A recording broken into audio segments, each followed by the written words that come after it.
ব্যক্তি থেকে পরিবার, সমাজ থেকে রাষ্ট্র, দেশ থেকে বিশ্ব, সবকিছুর চালিকায় রাজনীতি। তাই রাজনীতির 10 দিক নিয়ে রাজকাহন। সাথে আছি শারমিন চৌধুরী। নিবেদন করছে জিপিএইচ ইস্পাত।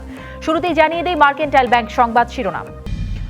মহামারী করোনা সংক্রমণ রোধে জনসমাগম এড়িয়ে চলার নির্দেশনার মধ্যেই ব্রাহ্মণবাড়িয়ায় বাংলাদেশ খেলাফত মজলিসের নায়েবে আমির মাওলানা জুবায়ের আহমেদের জানাজায় প্রায় লাখো লোকের সমাবেশ ঘটে। এতে এর বাইরেও দেশের বিভিন্ন স্থানে বাজার করতে, ত্রাণ নিতে, বেতন ভাতার দাবিতে আন্দোলনে, এমনকি লকডাউন করা বাড়ি দেখতেও ভিড় করছেন মানুষ। মানছেন না করোনা সতর্কতা। এমন পরিস্থিতিতে ঢাকা মহানগরীতে সামাজিক দূরত্ব নিশ্চিত করতে শনিবার থেকে ডিএমপি কঠোর অবস্থানে যাওয়ার কথা বললেও লকডাউন কার্যকর করতে পুলিশ সদস্যদের মানুষের সঙ্গে খারাপ আচরণ না করে মানবিক আচরণ করার নির্দেশ দিয়েছেন নতুন আইজিপি ডক্টর বেনজির আহমেদ। তবে খাদ্যের নিশ্চয়তা ছাড়া মানুষকে ঘরে রাখা যাবে কিনা তা নিয়ে আছে প্রশ্ন। প্রধানমন্ত্রী বরাবরই ত্রাণ নিয়ে দুর্নীতি করলে কোনো ছাড় দেওয়া হবে না বলে ঘোষণা দিলেও ত্রাণ নিয়ে একের পর এক অনিয়ম, দুর্নীতি, স্বজনপ্রীতির অভিযোগ আসায় এরই মধ্যে ত্রাণ বিতরণ কার্যক্রমের স্বচ্ছতা ও জবাবদিহিতা নিশ্চিত করতে জেলা প্রশাসকদের মনিটরিং টিম গঠনের নির্দেশ দিয়েছে দুর্যোগ ব্যবস্থাপনা ও ত্রাণ মন্ত্রণালয়। এসব নিয়ে আলোচনায় আজ রাজকাহন স্টুডিওতে আছেন ঢাকা উত্তর সিটি কর্পোরেশনের মেয়র পদে নির্বাচিত আতিকুল ইসলাম আছেন, তিনি আমাদের সাথে সংযুক্ত আছেন। আমার সাথে স্টুডিওতে আছেন গাজীপুর সিটি কর্পোরেশনের মেয়র অ্যাডভোকেট জাহাঙ্গীর আলম এবং আমার সাথে আরও সংযুক্ত আছেন সিলেট সিটি কর্পোরেশনের মেয়র আরিফুল হক চৌধুরী। অ্যাডভোকেট জাহাঙ্গীর আলম, আপনাকে স্বাগত জানাচ্ছি আমাদের আজকের রাজকাহনে। স্বাগত জানাচ্ছি মেয়র আতিকুল ইসলাম এবং মেয়র আরিফুল হক চৌধুরী, আপনাদের দুজনকেও। আসলে শুরুতে আলোচনাটা এই অংশ দিয়ে শুরু করতে চাই। আমার শিরোনাম রেখেছি করোনা মোকাবেলায় কি করছেন জনপ্রতিনিধিরা। আপনাদের তিনজনের কাছ থেকে এই বিষয়টি একটু স্পষ্ট হতে চাই যে আপনারা কি ভূমিকা রাখছেন। অ্যাডভোকেট জাহাঙ্গীর আলম, আপনার কাছ থেকে শুরুতে এটি জানি যে আপনার কি মনে হয় যে বাস্তবতা আমরা দেখছি, ব্রাহ্মণবাড়িয়া বলি, ঢাকা, গাজীপুর সহ সারা দেশের যে পরিস্থিতি, লকডাউন কতটা মানানো যাচ্ছে এখন? আপনি যা নিউজে দেখেছেন এগুলো সবই বাস্তব। মানুষ লকডাউন বলতে আমার মনে হয় এখনো সবাই সেটা বুঝে উঠছে না। আর দ্বিতীয়ত লকডাউন দিয়ে মানুষকে ঘরে রাখার জন্য যেটা সরকার এবং রাষ্ট্র যেটা বলেছে সেটা আমরা অনেকেই মাঠ পর্যায়ে সেটা মানছি না। অবহেলা বলি এবং বিভিন্ন ধরনের ভাবে আমরা নিজেকে মৃত্যুর দিকে দিচ্ছি। সেটা হচ্ছে আপনি হাট বাজার থেকে সব কিছুর মধ্যে যারা একেবারে সাধারণ মানুষ তারা মনে করে এটা হয়তো বা অন্যদের সমস্যা, গরিবরা মনে করে এটা ধনীর সমস্যা, ধনীরা মনে করে এই যে একটা এলোপাথারিভাবে মানুষ চলছে। আমাদের দেশে মানুষ অনেক সময় হরতাল অবরোধ দিকে অভ্যস্ত। অনেকে মনে করে একটা হরতাল খুব কঠিন হয়েছে, মানুষ ঘরে ছিল। আরেকটা মনে করে ঢিলে ডালা হরতাল হয়েছে। সেটা ভেবে অনেকে দেখা যায় ঘর থেকে বের হয়, দোকানে আসে, মার্কেট করে। এই যে বাজার, মনে হচ্ছে সকাল থেকে দুপুর পর্যন্ত কোনো করোনা ভাইরাস নাই, সবগুলো মানুষই তারা দোকানে আসছে, একজনের উপরে আরেকজনে দাঁড়িয়ে আছে। এই যে একটা অবস্থার মধ্যে আছে, আমরা সবাইকে মৃত্যুর দিকে নিচ্ছি। সারা পৃথিবীতে যেই সব অবস্থায় আমরা বাস্তবিক মুখে দেখেছি সেটা বাস্তবে আমাদের দেশে সেটা আমরা মানছি না। অন্য দেশে যারা উন্নত দেশ, আমেরিকা সহ তাদের যে মৃত্যুটা প্রতিদিন আমরা শুনছি সেটা শুনেও আমরা বাস্তবের সাথে কিন্তু কেউ মিলছি না। অ্যাডভোকেট জাহাঙ্গীর আলম, সেটাই গাজীপুর একটা অন্যতম হটস্পট। আপনি যেহেতু গাজীপুরের মেয়র, সেই প্রশ্নটি আগে আসি যে সেখানে আমরা দেখছি প্রায় আন্দোলন, বেতন ভাতার দাবিতে শ্রমিকরা আন্দোলন করছেন। গাজীপুর থেকে অনেক মানুষ বাইরে বেরিয়ে যাচ্ছেন, ঢুকছেন, এখনো বের হচ্ছেন। নারায়ণগঞ্জ থেকে আমরা দেখছি এরকম, গাজীপুর নারায়ণগঞ্জ থেকে বিশেষ করে, যেখান থেকে হটস্পট ঘোষিত জায়গাগুলো থেকে। আপনাদের তো একটা দায়িত্ব আছে সংক্রমণ রোধে। আপনি আইন শৃঙ্খলা বাহিনীর কথা বলছিলেন, আমরাও দেখছিলাম।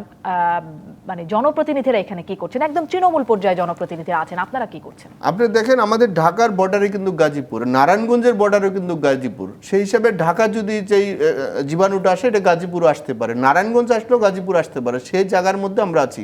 এবং আপনারা জানেন যে ফ্যাক্টরি আমাদের 20-22 লক্ষ শ্রমিক তাদেরকে বাড়িতে পাঠিয়ে দিয়েছিল। হঠাৎ করে তারা ডিসিশন দিয়ে আবার এই শ্রমিকগুলো কিন্তু ভিতরে নিয়ে আসছে। এই যে আসা যাওয়া যদি আমরা ঢুকতে না দিই তাহলে মানবিক দিক দিয়ে পরে আর আসছে তারা যে কে কোন রোগ নিয়ে আসছে কিন্তু সেটা আমরা এখনো বুঝতে পারছি না। সেজন্য আমাদের কিন্তু গাজীপুরে কিন্তু কোনো রোগ ছিল না। সেটা বিশেষ করে গাজীপুর সিটিতে কিন্তু একজন রোগীও ছিল না। কিন্তু দেখা গেছে যারা ঢাকার থেকে এবং নারায়ণগঞ্জে প্রবেশ করেছে তারাই কিন্তু এখানে অ্যাটাক হয়েছে। এবং দ্বিতীয়ত যে ডাক্তারগুলো যেসব জায়গায় আমাদের এই রোগীগুলো দেখেছে সেই জায়গায় কিন্তু অ্যাটাক হয়েছে। পুলিশরা তারা দায়িত্ব পালন করতে গেছে, তারাও কিন্তু সেখানে হয়েছে। এবং আমাদের 71 টিভির যে সাংবাদিক আছে তারাও কিন্তু দেখতে গিয়েছে, তারাও কিন্তু অ্যাটাক হয়েছে। আমার প্রশ্ন হচ্ছে যদি একটা রোগীকে 14 দিন বা 20 দিন পরে যদি দেখা হয়, তাহলে যদি একজন পুরুষের যদি সেই রোগটা যদি তার জীবাণু থাকে, যদি সেটা দেখার জন্য যদি 6 দিন 10 দিন তার রেজাল্ট নিতে যদি সময় লাগে, তাহলে যদি ওই লোকটার মধ্যে যদি পজিটিভ হয়, তাহলে কিন্তু সে 6 দিন বা 5 দিন পরে তার স্ত্রী বা তার সন্তানের উপরে বা বাপ মার উপরে কিন্তু সেই রোগটা ছড়বে। 1 থেকে 6, 1 থেকে 10 সেটা কিন্তু হবে। সেই জিনিসটা আমাদের গাজীপুরে হয়েছে।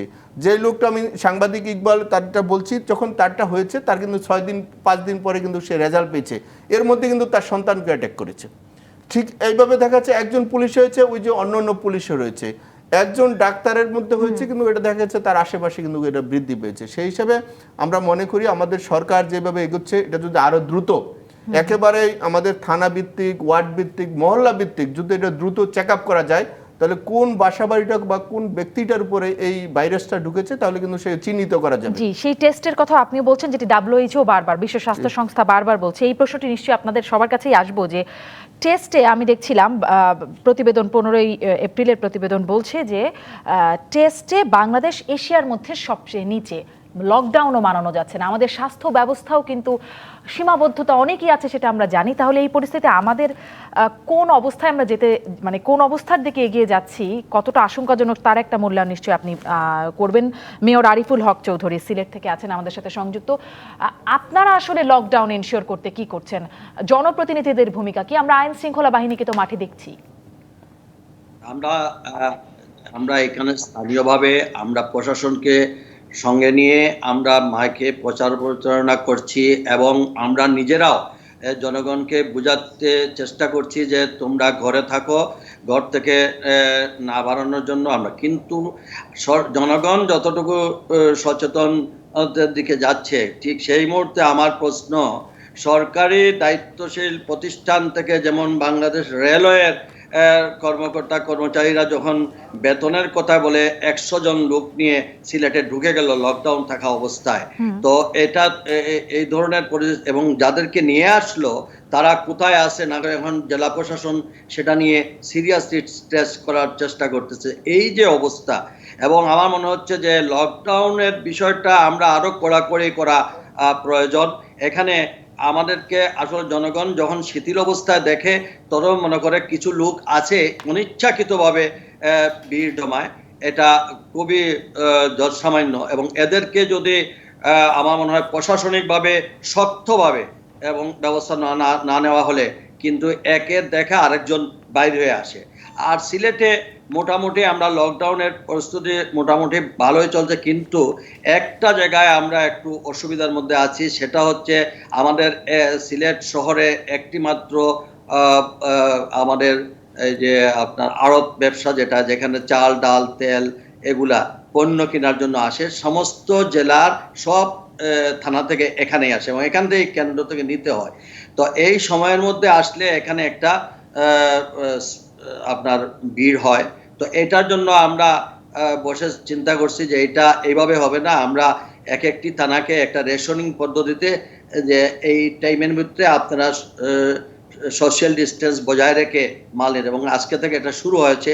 পুলিশকে সঙ্গে নিয়ে আমি নিজে এই মার্কেটে অবস্থান নিয়েছি এবং সেখানে আমরা ব্যবসায়ীদেরকেও বলেছি যে সেখানে একটি থানা করে, যাতে মানুষ একজন আরেকজন থেকে শর্ট ডিস্টেন্স আমাদের ডিস্টেন্স বজায় রাখে।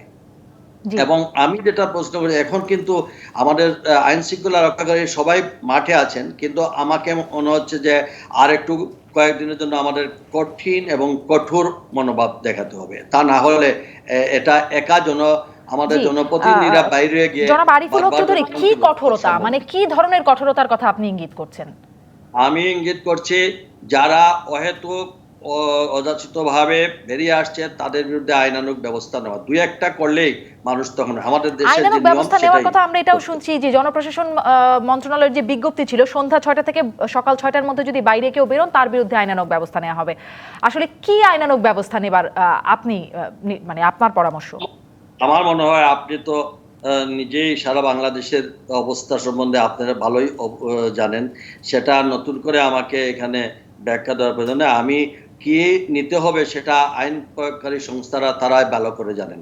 এখন এটা আবার আমাদেরকে জিজ্ঞাসা করলে তো আমরা একই উত্তর বলবো, ওনারা কঠোর ব্যবস্থা নেন, আমরা ওনাদের সঙ্গে আছি। জি, আরিফুল হক চৌধুরী, আপনার কাছে আবারও আসবো। আমি জনাব আতিকুল ইসলাম, আপনার কাছে যেতে চাই। আপনার কাছেও প্রথমে আসলে আপনি এখনো দায়িত্ব নেননি, কিন্তু নির্বাচিত হয়ে আছেন, 15ই মে থেকে দায়িত্ব নেবেন। সেই জায়গাটিতে যাব। দায়িত্ব না নেওয়ার পরেও আপনারা কি কি কাজ করছেন সেই সম্পর্কে আমরা খানিকটা জানি, আপনি নিশ্চয়ই আরেকটু বলবেন, কিন্তু লকডাউন নিয়ে আপনার মূল্যায়নটা জেনে নিতে চাই। এবং আপনি কি মনে করেন যে এখন একটা খুব কঠোর অবস্থানে যাবার মতো সময় এসেছে আসলেই? ধন্যবাদ। আমি গত 3 দিন আগে আমাদের একটা ফোরাম আছে, যেটা সারা ওয়ার্ল্ডের প্রায় 110 জন মেয়র, একটা ফোরাম যেটাকে বলে C40। বেসিক্যালি এটা গ্লোবাল ওয়ার্মিং নিয়ে আমরা কাজ করি। সে গত 3 দিন আগে C40 যিনি প্রেসিডেন্ট, সে লস অ্যাঞ্জেলেসের মেয়র, সারা আমরা একটা কনফারেন্সের মাধ্যমে প্রায় 40টা দেশ আমরা আসি। আমরা 3 ভাগে করব, 40টা দেশ করে করে। তো 40টা দেশের সাথে যখন কথা বলছিলাম, তখন ইটালির যে মেয়র, ভ্যানকুভারের মেয়র, তারা কিন্তু বলছিল, লন্ডনের মেয়র, যে তাদেরও কিন্তু খুব অসুবিধা হচ্ছে। একটা শিক্ষিত দেশ হয়েও তারাও কিন্তু মাঝে মাঝে দেখা যাচ্ছে লন্ডনে হাইড পার্কেও কিন্তু বলতে হচ্ছে মাইকিং করে করে যে লকডাউনে তোমরা ঘরে যাও। ভ্যানকুভারেও কিন্তু তারা বলছিল, যে ভ্যানকুভারের মেয়র, যে আমাদের কিন্তু টাফ সময় যাচ্ছে। ইতালি বলছিল যে আমাদের কথা শুনছে না। কিন্তু এইটাই কিন্তু একটা বড় একটা উদাহরণ, যে ইতালি কথা না শুনে তার খেসারত কিন্তু দিতে হচ্ছে ইতালিতে। নিউ ইয়র্কে কথা না শুনে তার খেসারত দিতে হচ্ছে নিউ ইয়র্কে। আমরা কিন্তু এটা এক্সাম্পল আর লাগে না, এক্সাম্পল কিন্তু সেট করাই, এবং বারবার বিভিন্ন মিডিয়ার মাধ্যমে বিভিন্ন সাংবাদিক ভাই বোনেরা দিন রাত কিন্তু আপনারা দেখাচ্ছেন যে সারা বিশ্বের অন্যান্য দেশে যারা কথা শুনে নাই তাদের কি অবস্থা। আমাদের ঢাকাতে আমাদের 49,000 লোকের বাস পার স্কোয়ার কিলোমিটারে, 49,000 লোক বাস করে পার স্কোয়ার কিলোমিটারে। আর ম্যানহাটনে বাস করে অ্যারাউন্ড 19,000 লোক পার স্কোয়ার কিলোমিটারে। ইটালিতে বাস করে প্রায় 17,000 লোক পার স্কোয়ার কিলোমিটারে। ফ্রান্সেও এরকম। তাহলে যদি ঘনত্বের দিক দিয়ে, ডেনসিটির দিক দিয়ে কিন্তু আমরা হাইয়েস্ট, এই কম্পেয়ার যদি করা হয় দেশ কয়টার মধ্যে, তাহলে এনারা কিন্তু কথা শুনে থেকে তাদের খেসারত দিতে হচ্ছে।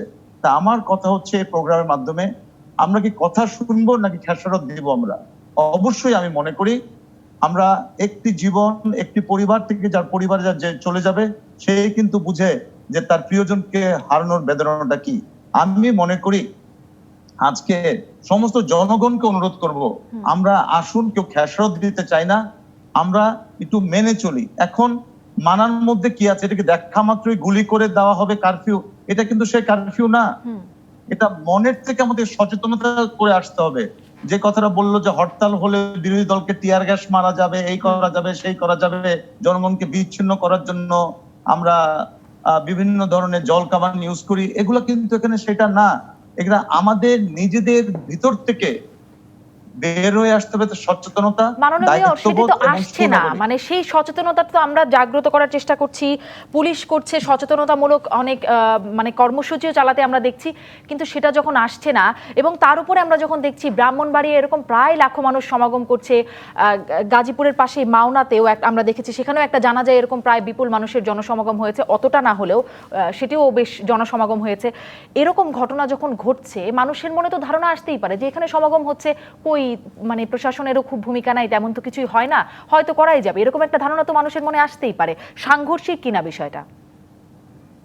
অবশ্যই এটা সাংঘর্ষিক। আমরা তো চিন্তাই করতে পারছি না যেখানে ব্রাহ্মণবাড়িতে লকডাউন করা আছে। তা আমার কথা হচ্ছে, ব্রাহ্মণবাড়িতে যারা থাকেন, যারা রাজনীতিবিদ যারা আছেন, তারা এবং প্রশাসন, একজন মানুষ যখন গেছে, আমরা জানি যে ওনার অনেক অনেক অনেক ফলোয়ার আছে। তা আমরা এটাকে কেন আগের থেকে এটা নিয়ে কেন কথা বললাম না? এটা নিয়ে কেন আমরা যে না, উনি যখন মারা গিয়েছে, কালকে তো আইনমন্ত্রীর মাও তো মারা গিয়েছেন, আইনমন্ত্রীর মাও মারা গিয়েছেন, এবং আইনমন্ত্রীর সাথে কিন্তু আমার কথা হয়েছে, এবং আইনমন্ত্রী বলছে, আতিক ভাই এখানে কাউকে আসার দরকার নাই, আমরা কয়েকজন মিলে আমার মায়ের একটা ওয়াবদা রোডে আমরা বনানীতে একটা মসজিদে আমরা জানাজা পড়ে আমি বনানী কবরস্থানে মাটি দিয়ে দিব। তাহলে একজন আইন মন্ত্রী যদি উনি ওনার আইন কানুন মেনে চলে, তাহলে আমাদের কথা হচ্ছে যিনি মারা গিয়েছেন অবশ্যই এনার অনেক ফলোয়ার আছেন, এনার অবশ্যই একটা উনি একজন ওলামা আকরাম ছিলেন, আমরা তাকে সম্মান করি, কিন্তু আমাদের ভিতর থেকে যদি জাগ্রত বোধটা না আসে এটা কিন্তু ইম্পসিবল, তাহলে খেসারতের দিকে যেতে হবে আমাদেরকে। আমি বলতে চাই আসুন আমরা আইনকে শ্রদ্ধা করি, সুনাগরিক হই। জি, জনাব আতিকুল ইসলাম, সেই শ্রদ্ধা মানে সেই বোধটা জাগ্রত না হলেই স্থানীয় জনপ্রতিনিধিরা আবার তৃণমূলে যারা প্রতিনিধি আছেন তারা কি করছেন, তাদেরও কোনো কর্তব্য আছে কিনা, পালন করছেন কিনা সেটি আমি জানতে চাইছিলাম। যেটি এখন আমরা জানছি অ্যাডভোকেট জাহাঙ্গীর আলম যে অনেকেই বলছেন, একে তো নানান রকম চিত্র আমরা দেখছি যে কারো কারো ঘরে ভাল লাগছে না, এই জন্য তারা বেরিয়েছেন। কেউ কেউ বলছেন যে মানে এরকম জানাজায় যাচ্ছেন ইত্যাদি ইত্যাদি নানান কারণে তারা সমাগম করছেন, বাজার করছেন। কেউ আবার বলছেন যে আসলে পেটের তাগিদেই তাদেরকে বের হতে হচ্ছে। মানুষকে যতদিন পর্যন্ত খাদ্যের নিশ্চয়তা না দেওয়া যাবে তারা ঘর থেকে মানে ঘরে আবদ্ধ থাকবে না, এটিও একটা পর্যালোচনা। সেই নিশ্চয়তাটা কতটুকু দেওয়া যাচ্ছে যে মানুষকে মানে তার ঘরে ঘরে ত্রাণ পৌঁছে দেওয়া যাবে? আপনার সিটির কথা যদি বলেন। আমি আপনাকে একটু পিছনের দিকে যাই। যদি আমরা যেটা 25 তারিখতে যেটা শুরু হয়েছিল, মানুষ কিন্তু 26 তারিখে কিছু নীতিগতভাবে তারা কিন্তু খাবার চাওয়া শুরু করেছে। আমরা আজকে পর্যন্ত 18 তারিখ বা পর্যন্ত যদি দেখি তাহলে কিন্তু আমাদের দেশে কিন্তু একজন মানুষ কিন্তু খাদ্যের অভাবে মারা যায় নাই, কিন্তু করোনা ভাইরাসে কিন্তু প্রতিদিন লোক মারা যাচ্ছে। তো আমরা 1 তারিখ তো যদি শুনতাম তাহলে 20 তারিখের মধ্যে আমরা 99% কিন্তু আমরা জানতে পারতাম কার বাসায় কোন রোগটা আছে। কিন্তু আমরা ডিলে ডালাবি বা যে এই যে শুরু করেছি, এতে কি হবে?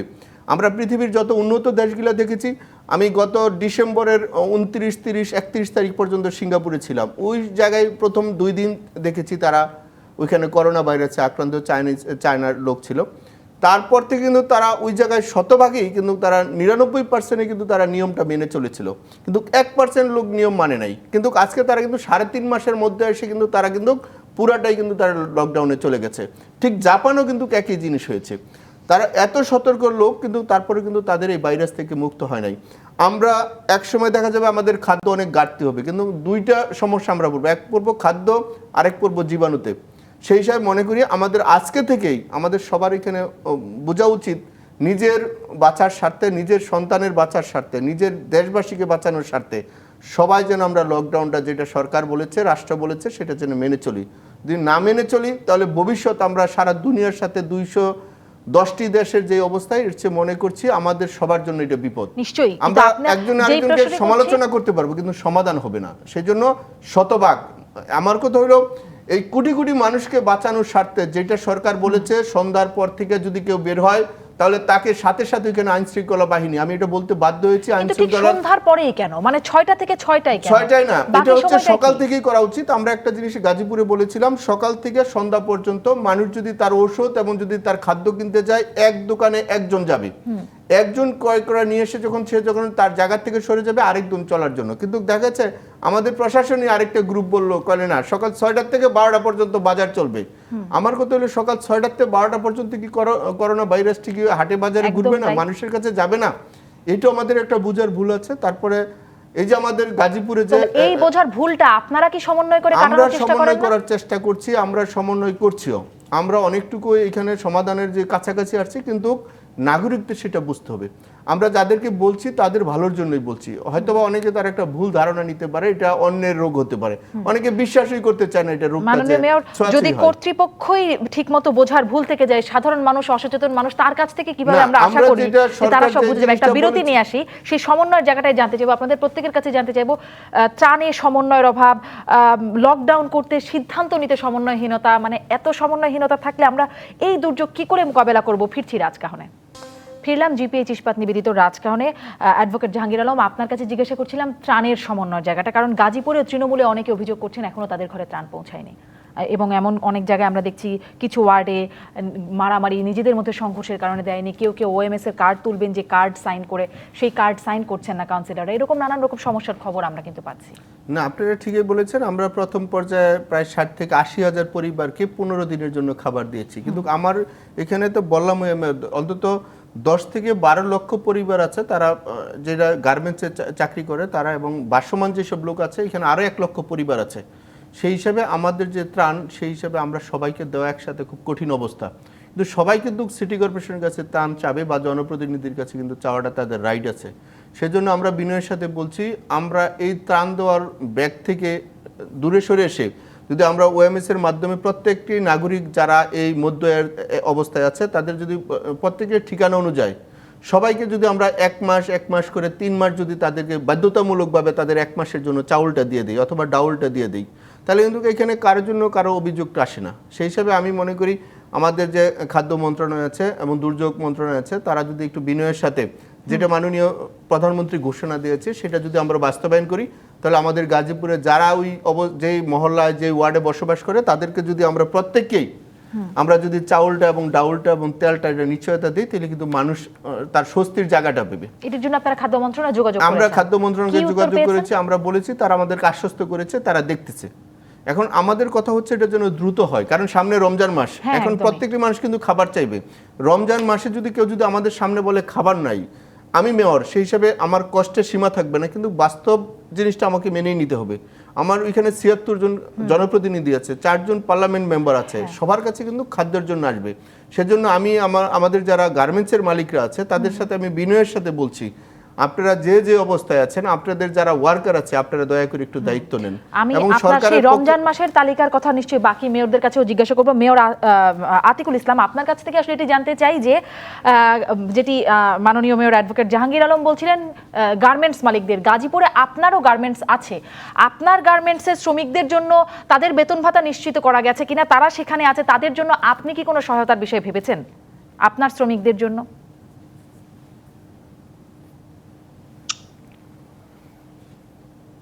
হ্যালো, জি জনাব আতিকুল ইসলাম, আশা করি আপনি এখন আমাকে শুনতে পাচ্ছেন। হ্যালো, জি আমি আপনাকে শুনতে পাচ্ছি। আমি কি আরেকবার প্রশ্নটি করব? আমি জিজ্ঞাসা করছিলাম যে মানে মাননীয় মেয়র অ্যাডভোকেট জাহাঙ্গীর আলম তিনি বলছিলেন যে গাজীপুরে, আমি শুনতে পাচ্ছি না। জনাব আতিকুল ইসলাম, আপনি এখনো আমাকে শুনতে পাচ্ছেন না? তাহলে আমরা চেষ্টা করি আতিকুল ইসলামের কাছে একটু পরেই আসি, আমরা চেষ্টা করি যেন এই যান্ত্রিক অসুবিধাটুকু, নেটওয়ার্কের যে ঝামেলা সেটা ঠিক হয়ে যাক। আমরা আরিফুল হক চৌধুরীর কাছে যেতে চাই। জনাব আরিফুল হক চৌধুরী, আপনার এলাকায় এই যে রমজানকে ঘিরে বিশেষ পরিকল্পনা আছে কিনা? সামনে রমজান আসছে, আর ত্রাণের ক্ষেত্রে আপনারা কিভাবে সেই সমন্বয়টা করছেন? আপনার সিটি কর্পোরেশনে ও তৃণমূলে অনেকেই ত্রাণ পাচ্ছে না, সেই খবর কিন্তু আমরা পাচ্ছি। ত্রাণ পাচ্ছে না এটা, তবে আমার এখানে যে পর্যন্ত চাহিদা আছে সেই চাহিদার তুলনায় সরকারের পক্ষ থেকে আমাদেরকে পার্টলি 50 টন, তারপরে 150 টন, তারপরে আবার দিচ্ছেন 70 টন, কিন্তু আমার যেখানে এট এ টাইম লাগে 650 মেট্রিক টন লাগে। তো সেখানে আমাকে যদি পার্ট করে দেয়, ন্যাচারালি আমি তো এর বেশি দিতে পারবো না, কারণ আপনার যেটুকু পাচ্ছি সেটুকুই আমার কাউন্সিলররা ডিস্ট্রিবিউট করতেছে। এখন আমি সিলেট সিটি কর্পোরেশনের পক্ষ থেকে আমরা একটা খাদ্য ফান্ড গঠন করেছিলাম, এবং আমার সিলেটের জনগণ এবং প্রবাসীরা যারা এই খাদ্য ফান্ডে সহযোগিতা করেছেন জনগণের পক্ষ থেকে, এবং আমার সিটি কর্পোরেশন ফান্ড থেকে নিয়ে আমরা 74,000 ফ্যামিলিকে আমরা খাদ্য দিয়েছি। কিন্তু এটা তো 5 দিনের বা 4 দিনের খাদ্য। এখন যে সামনে রমজান আসতেছে, সেই রমজানে শুধু চাল 10 কেজি দিলেই তো জনগণের পোষাবে না। সেখানে যদি তার সঙ্গে ডাল, তেল এবং মিনিমাম লবণ এইটুকু যদি না দেওয়া হয়, তাহলে কিভাবে এই জনগণ সেখানে শুধু চাল নিয়ে কি করবে? এখন সরকারের পক্ষ থেকে চাল দেওয়া হচ্ছে, প্রধানমন্ত্রী বলেছেন আরেকটা বিষয় প্রণোদনা দেবেন, তো সেটার উপরে জনগণের উপরে চাপ আসতেছে। প্রত্যেকটা শ্রমিক থেকে শুরু করে প্রত্যেকটা অর্গানাইজেশন জনপ্রতিনিধিদের কাছে আসতেছে যে আমাদেরকে প্রণোদনা দিন। চাল, ডাল, তেল যেখানে আমরা কমপ্লিটলি জনগণের কাছে পৌঁছাতে এই পর্যন্ত একসঙ্গে পৌঁছানো সম্ভব হচ্ছে না, সেখানে আপনার প্রণোদনা এটা আরেকটা বাড়তি আমাদের উপর দেওয়া হচ্ছে, সেটা আমরা বেশ হিমশিম খাচ্ছি। তা আমার অনুরোধ হলো, যেখানে যা চাহিদা আছে সেই চাহিদা অনুযায়ী সামনে রমজান মাস, সেই রমজান মাসে যদি চাল, ডাল, তেল, পেঁয়াজ এইটুকু যদি আমরা আমাদের এই মহানগরীতে নিম্ন আয়ের মানুষ, এখন মধ্যবিত্ত পরিবারের মানুষ আরো বেশি কঠিন সম্মুখীন হচ্ছে, তো সেই ক্ষেত্রে আমার মনে হয় এটা সরকারের দায়িত্ব নিয়ে খাদ্য মন্ত্রণালয়ের কাছ থেকে নিয়ে পুরো জিনিসটা যদি দেওয়া হয়, তাহলে আমার মনে হয় জনগণ লকডাউনটা মানবে। জি নতুবা জি নিশ্চয়ই এই জনাব চাল আরিফুল হক পেলে তো চৌধুরী, আমরা যেটি শুনছি যে ত্রাণমন্ত্রী বলছেন যে 3,15,00,000 মানুষকে বিনামূল্যে খাদ্য সরবরাহ করে যাচ্ছি, তাহলে কি আসলে চাহিদাটা আরো বেশি মানুষের, নাকি এই মানুষগুলোর মধ্যে যথাযথভাবে যাচ্ছে না, সেই প্রশ্নটি তো রয়ে যাচ্ছে। সেটি বিষয়ে কি বলবেন? আসলে কি ত্রাণ, আপনিও বলছিলেন যে যথেষ্ট পান নাই, এটিই কারণ, নাকি সমন্বয় হচ্ছে না ঠিকমতো, এটিও আরো একটা বড় কারণ? না, সমন্বয় হচ্ছে, আমার সঙ্গে প্রশাসনের সমন্বয় ঠিকই আছে, কিন্তু প্রশাসন থেকে যে অ্যালটমেন্ট আসছে সেই অ্যালটমেন্টের ভিত্তিতেই আমাকে বন্টন করতে স্পষ্ট, হচ্ছে। তার মানে তা অ্যালটমেন্ট আমি তো কম। বললাম অ্যাডভোকেট জাহাঙ্গীর আলমের কাছেও এই প্রশ্নটি আছে, তবে আমি আতিকুল ইসলাম আপনার কাছ থেকে যেটি জানতে চাইছিলাম, আপনার কাছে তখন আপনি শুনতে পাচ্ছিলেন না। গাজীপুরের মেয়র বলছিলেন যে সেখানে অনেক গার্মেন্টস আছে, যে গার্মেন্টস শ্রমিকরা এখন গাজীপুরে আছেন, যারা আসলে সেখানকার নাগরিক না হওয়ার পরেও বা সেখানকার স্থানীয় বাসিন্দা না হওয়ার পরেও সেখানে তারা আছেন। এমন অবস্থায় আপনার কাছে আমি জানতে চাইছিলাম যে আপনারও নিজস্ব, আপনার বা আপনার পরিবারের সদস্যদের গার্মেন্টস আছে বলে আমরা জানি গাজীপুরে, তাদের জন্য আপনি কি ব্যবস্থা নিচ্ছেন? তাদের বেতন ভাতা পরিশোধ করা হয়েছে কিনা? কারণ গাজীপুরে প্রায়ই আমরা শ্রমিকদের বিক্ষোভ দেখি। জি ধন্যবাদ। আমার গাজীপুরে কোনাবাড়িতে এখানে আমার ছোট্ট ভাই জাহাঙ্গীরও এখানে আছে। আমরা ফার্স্ট, আমি 86-এ কিন্তু কোনাবাড়িতে প্রথম ফ্যাক্টরি, যখন গাজীপুরে কেউ কোনো ফ্যাক্টরি করেন নাই, আমার প্রথম ফ্যাক্টরি কোনাবাড়িতে, এবং ওটি হলো কোনাবাড়ি সহ গাজীপুরের প্রথম ফ্যাক্টরি। এবং ফর ইনফরমেশন, আমরা গাজীপুরে শ্রমিকদেরকে, আমার ওখানে একটা ফ্যাক্টরিতে আমি বেতন দিয়ে দিই 1 এপ্রিলে, আরেকটা ফ্যাক্টরি বেতন দিই আমি হলো 7 এপ্রিলে, এবং আমার আশুলিয়াতে ফ্যাক্টরি বেতন দিয়ে দিই আমি 7 এপ্রিলে, এবং প্রত্যেকেই বেতন সহ সবকিছু আমরা দিয়ে দিয়েছি। এবং এপ্রিল মাসের বেতনও আমাদের যখন সবার টাইমলি যখন ডিউ হবে, আমরা অবশ্যই তখন আমরা দিয়ে দিব। আমাদের ম্যাক্সিমাম ফ্যাক্টরিতেই আমাদের বিকাশ, নগদ বা সহজ অন্যান্য আমাদের অনলাইনের মাধ্যমে আমরা টাকাটা পরিশোধ করব। এখানে কিন্তু তথ্য দিয়ে রাখি, যেহেতু আমি বিজিএম এর ফর্মার প্রেসিডেন্ট যেহেতু ছিলাম, আমি, আমার সাথে গতকালও কথা হচ্ছিল, গাজীপুর সহ অন্যান্য এলাকাতে আমাদের প্রায় 95%-এর মতো মালিকরা কিন্তু টাকা দিয়ে দিয়েছে, যেটা 16 তারিখের মধ্যে কমিটমেন্ট ছিল। অবশ্যই আমরা কিন্তু প্রচন্ড একটি চাপের মুখে আছি হোল ওয়ার্ল্ড ওয়াইড, কারণ যে ক্রেতারা আমাদের থেকে মাল কিনবেন তারা কিন্তু এখন মাল কিনছেন না। ক্যান্সেলেশন কিন্তু রাত ভর দিন 24 ঘন্টায় কিন্তু তোমার অমুকের মাল ক্যান্সেল, অমুকের গুডস ক্যান্সেল।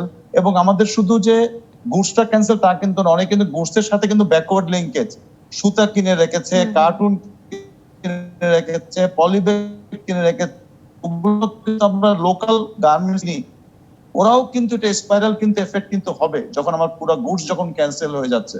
সুতরাং এটি একটি স্পাইরাল এফেক্ট কিন্তু ওয়ার্ল্ড ওয়াইড, কিন্তু সেটারই কিন্তু আজকে বাস্তবতা হচ্ছে এই গার্মেন্টস শ্রমিকরা। বাট আমরা মনে করি যে 16 তারিখের পরে কিন্তু অনেকটা কিন্তু ম্যাক্সিমাম গার্মেন্টস ইন্ডাস্ট্রি, যারা বড় বড় গার্মেন্টস, সবাই কিন্তু স্যালারি দিয়ে দিয়েছে। এবং অবশ্যই নিশ্চয়ই জনাব আতিকুল ইসলাম, এটি একটি বড় কারণ। কারণ যদি শ্রমিকরা বিক্ষোভ করেন, সেখানে জনসমাগম, সেখানেই করোনা সংক্রমণের ঝুঁকি।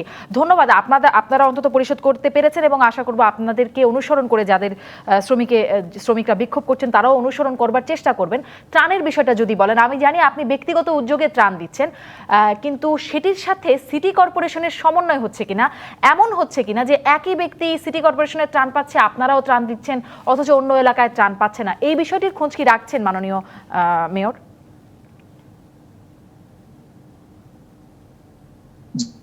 যে আমি আমি আপনাদেরকে বলছি, আমি আমার নিজের পক্ষ থেকে যেটা আছে, সবাই মিলে সবার ঢাকা, আজকে পর্যন্ত আমরা 23,000 পরিবারকে কিন্তু আমরা ওখানে চাল, ডাল, তেল, আলু এবং সাবান আমরা কিন্তু দিয়েছি আজকে পর্যন্ত। আমার যে সবাই মিলে সবার ঢাকা এই প্ল্যাটফর্মে কিন্তু অনেকে কিন্তু ত্রাণ নিয়ে আসছেন। এখানে মাননীয় প্রধানমন্ত্রীর উপদেষ্টা পরিষদে যে আছে উনি আসছেন, বিভিন্ন মন্ত্রীদের থেকে আমাকে ফোন করছে, আতিক ভাই আমরা আপনাকে দিতে চাই। একটি ছাত্র সে 500 টাকা দিয়ে গেছে, বিভিন্ন পরিবার থেকে 2000 টাকা থেকে শুরু করে 20 লক্ষ টাকা কিন্তু অনেকে দিচ্ছে, এবং আমরা এটা মেনটেন করছি। এবং আমরা এখন পর্যন্ত 61,000 পরিবারের লিস্ট পেয়েছি। আমাদের সাথে ডিডি ক্লিনের ছাত্রছাত্রীরা আছে, আমরা বিভিন্ন বাসায় বাসায় গিয়ে আমরা এই ত্রাণগুলো কিন্তু পৌঁছে দিয়ে আসছি। এবং আমাদেরকে বিশেষ করে আমার ফোনেও কিন্তু আজকে আমি প্রায় অ্যারাউন্ড 120টা ডাউনলোড করলাম SMS গুলাকে, ওগুলো কিন্তু আমরা বিভিন্ন হুন্ডা করে, গাড়ি করে করে করে আমরা পৌঁছে দিয়ে আসছি। এটি কিন্তু একটা অত্যন্ত দুরূহ ব্যাপার, এটা কিন্তু ইজি ব্যাপার না। বাড়িতে বাড়িতে গিয়ে সামাজিক ডিস্টেন্স মেনটেন করে আমাদের বিভিন্ন ইউনিভার্সিটি কলেজের ছাত্রছাত্রীরা এবং বিডি ক্লিনে ছাত্রছাত্রীরা কিন্তু পৌঁছে দিয়ে আসছে বাড়ি বাড়িতে গিয়ে, এবং আমরা তথ্যটা কিন্তু সংগ্রহ করছি, তথ্য ভান্ডারটাকে আমরা স্ট্রং করছি। এটি হচ্ছে আমার সবাই মিলে সবার ঢাকার থেকে আমরা নিঃসন্দেহে হিজড়া দারুণ উদ্যোগ জনাব সম্প্রদায়কে আতিকুল দিয়েছি। ইসলাম, কিন্তু আমি আমরা যে প্রশ্নটি দিয়েছি- করছিলাম যে সিটি কর্পোরেশন তারাও এরকম ত্রাণ বিতরণ করছে আপনাদের সাথে, মানে আপনি এখনো দায়িত্ব নেননি সিটি কর্পোরেশনের, কিন্তু সদ্য সাবেক মেয়র এবং নবনির্বাচিত মেয়র সেই হিসেবে সেই সমন্বয়টা করছেন কিনা? যে আমার সাথে, যদিও আমি দায়িত্ব নেব 15 মে থেকে, বাট আমার সাথে কথা হচ্ছে আমাদের প্যানেল মেয়র জামাল মোস্তফা, আমাদের ঢাকা সিটি উত্তর সিটি কর্পোরেশন সিইও সহ সকলের সাথে মোরাললেস কথা হচ্ছে, প্রায় কথা হয়। বাট আমরা এখন পর্যন্ত যে চালটা পেয়েছি আমরা, ওটা দিয়ে আমরা দেখেছি প্রায় 95,000 পরিবারের কাছে আমরা একটা ডিস্ট্রিবিউশনটা শুরু করেছি দেওয়া। এখানে আমি বলেছি আমরা একটা নতুন একটা সফটওয়্যার করেছি, যে কিউআর কোড, যাদের অ্যান্ড্রয়েড ফোন থাকবে যেই বাসায় যাবে সেই বাসায় আমরা একটা স্টিকার দিয়ে কিউআর কোডের মাধ্যমে আমরা অটোমেটিক্যালি আমরা এটাকে ঠিক মতো দেওয়া হচ্ছে কি না হচ্ছে এই সিস্টেম আমরা চালু করেছি। জিপিএস এর মাধ্যমে, কিউআর কোডের মাধ্যমে প্রত্যেক বাড়িতে বাড়িতে গেলেই কিন্তু আমাদের চলে আসবে এবং আমাদের ডেটাটা কিন্তু আমাদের কালেকশন হয়ে যাবে। এটি আমরা শুরু করেছি। দেখুন, এগুলা কিন্তু আমি প্রথমে বলেছি আমাদের বাপ দাদারাও কিন্তু এটা দেখেনি, এত বড় ডিজাস্টার। সুতরাং এখানে আমাদেরকে একটা নিয়মের মধ্যে আনতেও কিন্তু সময় লাগছে। আজকে অনলাইনের মাধ্যমে কিন্তু মানুষ বাজার করছে। আমরা ত্রাণটা যেটা আছে এটি এখন পর্যন্ত আমরা যা ত্রাণ পেয়েছি তাতে 95,000, বাট অফকোর্স আমাদের যে ডিমান্ড। অনেক ধন্যবাদ। আমি আবারও আসবো আপনার কাছে। আমি আসলে এটাই জানতে চাইবো যে কতদিন পর পর একটা পরিবার কতদিন পর পর কি পরিমাণ ত্রাণ পাবে, কতগুলো পরিবারকে দেবার সক্ষমতা আছে? কারণ মানুষ হয়তো, আপনি বলছিলেন একজনও না খেয়ে মরেনি অ্যাডভোকেট জাহাঙ্গীর আলম, কিন্তু সে আগামীকাল খাবার পাবে। আজকে হয়তো না খেয়ে নেই, কিন্তু আগামীকাল খাবার পাবে, এই নিশ্চয়তা না পেলে তো সে ঘরে থাকবে না। সেজন্য কি করছেন? একটা বিরতি নিয়ে শুনে আসি কতদিন পর পর এবং কতজনকে দেবার মতো পরিস্থিতি আছে। আপনাদের ফিরছি রাজকাহনে। ফিরলাম রাজকাহনে। অ্যাডভোকেট জাহাঙ্গীর আলম, যে প্রশ্নটি করছিলাম, কতটা ত্রাণ আপনারা পেয়েছেন বরাদ্দ এবং কতদিন পর পর দিচ্ছেন, সেই নিশ্চয়তা দিচ্ছেন কিনা মানুষকে? আপনারা জানেন আমাদের সিলেটের বড় ভাই একজন মেয়র, উনি বলেছে ওনার 5-5.5 লক্ষ লোকের জন্য উনি 260 টনের মতন চাউল পেয়েছেন। আর আমাদের গাজীপুর সিটি কর্পোরেশনে প্রায় 40 লক্ষ লোক, সেখানে আমরা প্রায় খাদ্য পেয়েছি 513 টনের মতন হয়েছে, কিছু কম বেশি আছে। কিন্তু এত বড় জনসংখ্যার মধ্যে যদি ত্রাণ এবং এটা যদি সহযোগিতা হয়, এর জন্য সরকারের কাছে আমাদের আবেদন থাকবে, যেটা মাননীয় প্রধানমন্ত্রী বলেছেন। মাননীয় প্রধানমন্ত্রী অবশ্যই সেটা বুঝে শুনে বলেছেন। এখানে আমরা চাই সব মানুষের, মধ্যবিত্তদের ধরে যারা একেবারে প্রতিদিন আয় করে খায়, সেসব মানুষের যেন সবাই ওএমএসের চাউলটা পায়। অন্তত মাসে যে 20 থেকে 30 কেজি যদি চাউল পায়, তাহলে তারা পরিবারটা চলতে পারবে। এবং দ্বিতীয় হচ্ছে, যেহেতু আমাদের গার্মেন্টসের এরিয়া, সেই হিসাবে আমরা মনে করি যে লকডাউনটা দেওয়া হয়েছে এটা যেন শতভাগ আমরা যেন মেনে চলি। যদি মেনে না চলি তাহলে আমাদের সবার জন্য এই চোখের পানি আছে। সেজন্য এটা আমাদের প্রশাসনের যারা আছে তারা দিনরাত পরিশ্রম করেছে। আমরা মনে করি পুলিশ এবং সেনাবাহিনী যারা আছে তারা 2টা ডিউটি ভাগ করে নিক, 10 দিন 10 দিন অথবা 15 দিন 15 দিন। এটা হচ্ছে এক। দ্বিতীয় হচ্ছে যারা ডাক্তার আছে তারাও ভাগ করে নিক, কেউ 14 দিন কেউ 14 দিন। যদি এভাবে করে তাহলে কিন্তু মানুষ চিকিৎসাটা পাবে। সেরকম পরিকল্পনায় অনেকেই যাচ্ছে। মাননীয় প্রধানমন্ত্রীও সেদিন সংসদেও বলছিলেন যে সবাইকে উৎপাদনের দিকে যেতে, অন্তত কৃষি কাজের জায়গাটায়। দুর্ভিক্ষের আশঙ্কা সারা বিশ্ব জুড়ে করছে, সেরকম কোনো আশঙ্কা করেন আমাদের দেশে? আমরা তো অবশ্যই, কারণ এটা নতুন জিনিস, যেহেতু আমরা বাস্তবে যেটা দেখছি, আমাদের যে বৈশাখ মাস এখন ধান কাটার সময়, সেই হিসাবে যারা কৃষকের সন্তান এবং আমাদের যারা ধান ক্ষেত আছে, সেটা অবশ্যই আমাদের যারা এটা এই কাজটা করে তাদেরকে সুবিধাটা দিতে হবে, তারা যেন এটা করতে পারে। সেই অবস্থার ব্যবস্থা নিয়েছেন কিনা? মশক নিধনের ব্যবস্থা নিয়েছেন কিনা? আপনারা জানেন এরপরে আমাদের ডেঙ্গুর যেটা একটা ভয়াবহ আকার আসতেছে। যেহেতু আমরা নতুন সিটি কর্পোরেশন, এগুলো ইউনিয়ন পরিষদ, আমাদের স্বল্প আয়ের এই অবস্থান, সেখানে আমাদের অর্থনৈতিক অনেক সময় সমস্যা আছে, সেজন্য আমরা রিজার্ভ রেখেছি এখানে ডেঙ্গু মশার জন্য। আমরা এটা পরিস্থিতি এবং সময় মতো সেটা আমরা ছিটাবো। অভিযোগ করছেন সেখানে প্রচুর মশা আছে, প্রচুর মশা আছে, অবশ্যই আছে। আপনার কাছেও একই, প্রথমে এটি জানতে চাই, মশক নিধনে কি নিলেন? মরার উপর খড়ার খা, যেন ডেঙ্গু এসে না পড়ে, কি ব্যবস্থা নিয়েছেন? জনাব আরিফুল হক চৌধুরী। জি, আমি এটি প্রশ্ন করছিলাম যে মশক নিধনে আপনারা কোনো ব্যবস্থা নিয়েছেন কিনা, করোনার উপরে যেন ডেঙ্গুর আক্রমণ না আসে, সেটি নিয়ন্ত্রণে অন্তত। আমরা ইতিমধ্যে মশার জন্য আমরা আমাদের অভিযান স্প্রে করা হচ্ছে, ড্রেন পরিষ্কার করা হচ্ছে এবং আমরা আমাদের প্রতিনিয়ত রুটিন ওয়ার্ক আমরা কাজ করে যাচ্ছি যাতে ডেঙ্গু মশার প্রভাব না হয়। তবে এখন আমাদের যেহেতু স্প্রেটা গত 2 দিন থেকে শুরু হয়েছে, আগামী ইনশাল্লাহ রমজানের আগে আমরা শেষ করে করতে পারবো বলে আমার বিশ্বাস। কিন্তু আর আমি আরেকটা কথা জানি রাখি, এখানে আমার ভাই বলছেন এখানে পপুলেশন কিন্তু আমাদের 10 লক্ষ, আর আমি কিন্তু 240 মেট্রিক টন পাই নাই, মাত্র 170 মেট্রিক টন আজ পর্যন্ত পেয়েছি, যেখানে আমার প্রয়োজন 650 মেট্রিক লাগবে না। তাহলে আসলে সবাই যদি কম করে পান, তাহলে দুর্যোগ মন্ত্রী যে বলছেন, ত্রাণ মন্ত্রী বলছেন যে বিশাল একটা অংশ 3 কোটি মানুষের বেশি মানুষকে ত্রাণ সহায়তা দেওয়া হচ্ছে, সেটা কোথায় যাচ্ছে, কার সিটি কাছে কর্পোরেশন যাচ্ছে? অবশ্যই বেশি দিতে হবে। সিটি কর্পোরেশন ভাসমান লোক বেশি অবস্থান করে। আমি মেয়র আতিকুল ইসলাম আপনার কাছ থেকেও এটি জানতে চাই, দুটি বিষয়, যদিও আপনি দায়িত্ব নেননি কিন্তু মশক নিধনে ব্যবস্থা নেওয়া হচ্ছে কিনা এবং ত্রাণগুলো কোথায় যাচ্ছে সিটি কর্পোরেশনের, তাহলে নাকি ঠিক মতো দেওয়া হচ্ছে না, এই জায়গার সমন্বয় কবে হবে? দুটো বিষয়। দেখুন, আমি প্রথমটা আমি বলি, ত্রাণ যেটা আছে কিন্তু এমন না ত্রাণ দেওয়া হচ্ছে না, ত্রাণ দেওয়া শুরু হয়েছে। আমি কিন্তু বলেছি এখন পর্যন্ত আমরা 95,000 ঘরে যাওয়ার জন্য প্যাকেট কিন্তু রেডি করতে হবে, প্যাকেট রেডি করে দাঁড়ে দাঁড়ে গিয়ে পৌঁছাতে হবে। সুতরাং এটি কিন্তু সময় কিন্তু দিতে হবে, কিন্তু যে একদিনে কিন্তু প্যাকেট হবে না, বা একদিনে কিন্তু একটি চাল আনার পরে চালটাকে নামানোর পরে ডালের প্যাকেট করতে হবে, তেলের প্যাকেট করতে হবে। এটি তো এখন শুরু করার কথা না মাননীয় মেয়র, এটি তো আরো আগেই শুরু করার কথা, এটি কি এখন শুরু করবার কথা? আমি আমি আমি আমি শেষ করছি, এখন শুরু করবার কথা না, কিন্তু শুরু কিন্তু হয়েছে এবং 95,000, কিন্তু ডিমান্ড যেটা আছে, ডিমান্ড কিন্তু is not 95,000, demand is more than 20 lakh. সুতরাং সরকার থেকে আমার সাথে কথা হয়েছে, ত্রাণ মন্ত্রণালয়ের সাথে আমাদের প্যানেল মেয়রের সাথে কথা হয়েছে, প্রতি সপ্তাহে 300 টন করে চাল দেওয়া হবে, 300 টন হচ্ছে 3 লক্ষ কেজি। সুতরাং প্রত্যেক ঘরে যদি আমাদের 5 কেজি করে চাল পৌঁছে, তাহলে কিন্তু 1500 পরিবারকে আমরা দিতে পারবো প্রতি সপ্তাহে। বাট ডিমান্ডটা কিন্তু আরো বেশি, এটা কিন্তু অন্য কোথাও যাচ্ছে না, আমরা ঘরে ঘরে পৌঁছাচ্ছি। এবং আমরা যে আজকে বস্তিতে কাভার করিতাম একদিনে, তাহলে কিন্তু এটা আরেকটা সোশ্যাল মিডিয়া বলেন, স্বাস্থ্যগত কারণে হোক, কিন্তু মানুষজন ট্রাকের লাইন লাগতো না, ট্রাক ছিঁড়ে মানুষকে ছিঁড়ে কিন্তু ত্রাণ নিয়ে যেত। আমরা কিন্তু সেরকম করে দিচ্ছি না, আমরা দিচ্ছি ঘরে ঘরে গিয়ে। সুতরাং আমাদেরকে সবাইকে বুঝতে হবে যে আমরা কিন্তু সবাই করছে, সিটি কর্পোরেশনের সম্মানিত মেয়র বলুক, আমাদের জনপ্রতিনিধি বলুক, সবাই কিন্তু কাজ করছে। কিন্তু আজকে যে সিচুয়েশনটা দাঁড়িয়েছে, যে কথাটা একটু আমার ছোট ভাই বললেন, যে মাননীয় প্রধানমন্ত্রী বারবার বলছে যে অনেক পরিবার আছে যারা কিন্তু রাস্তায় হাত পাততে পারবে না, এই সব পরিবারকে দাঁড়ে দাঁড়ে কিন্তু দিতে হবে। আমাদের কাছে অনেক জনাব আতিকুল ইসলাম, মশক নিধনেও আপনারা উদ্যোগ নিচ্ছেন কিনা, সিটি কর্পোরেশন উদ্যোগ নিচ্ছে কিনা? জি জি, আমি এটা উত্তরটা শেষ করিনি, তারপর আমি সেকেন্ড। আমার সময় নেই। সুতরাং আমরা কিন্তু কাজ করছি। আর আপনারা আজকেও দেখেছেন, আমরা অবশ্যই, আমি শুধু একটু বলবো, ডেঙ্গু মশার জন্য প্রত্যেক নগরবাসীকে অনুরোধ করবো, আমরা সকালবেলা লার্ভিসাইড ছিটানো হচ্ছে, অ্যাডাল্টিসাইড দেওয়া হচ্ছে, 3 দিনে 1 দিন জমা পানি ফেলে দিন।